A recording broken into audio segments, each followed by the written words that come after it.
Peace and greetings. My name is Janae Porter. I'm the CEO of Loose Massage Therapy Plus.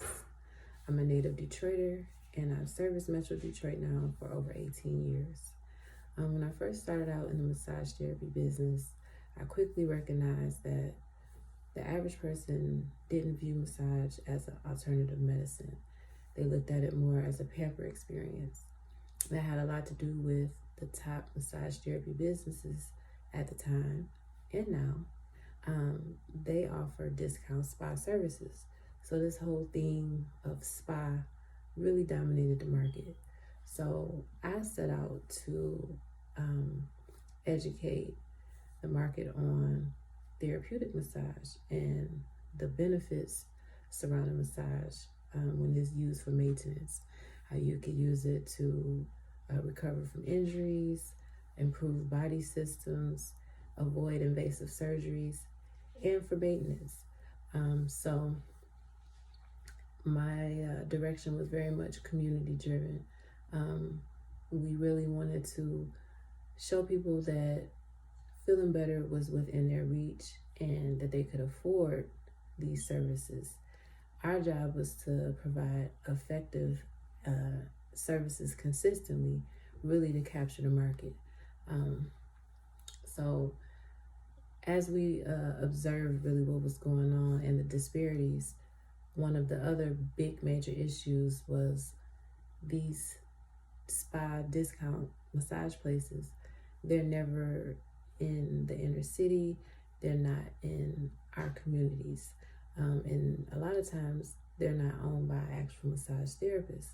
So there are some components that's like missing that would really help to make this experience be the most beneficial for the customer.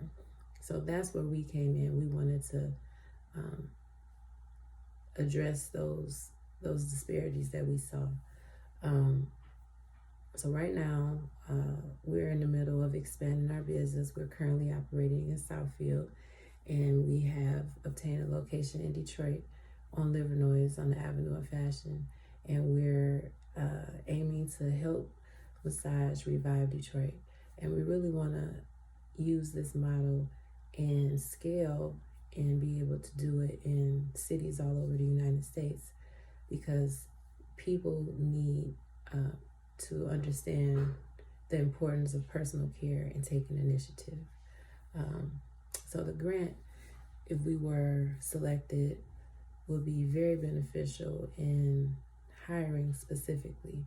In order for us to be successful, we need to have a strong team, and we need to have a team that's trained and ready for all the customers who need our massage therapy skills. So the grant will also help us bridge the gap with suffering from some of the revenue loss from being shut down during the pandemic, taking on new expenses as well with the COVID updates and needing to be compliant. So as we're looking to open a new location, it's still very exciting because a lot of people do rely on massage and the benefits. People are working more, people are working from home, people are having more stress, just dealing with being in the middle of, life being changed during this pandemic. So ultimately, we believe that we will be a great candidate to use the funds to help foster building up the community and using our platform to continue to educate the public on the importance of making healthy life choices, getting in the driver's seat, and incorporating more ways of maintenance. And that's what we're all about at Loose Massage Therapy Plus, a win-win. So thanks again for the opportunity.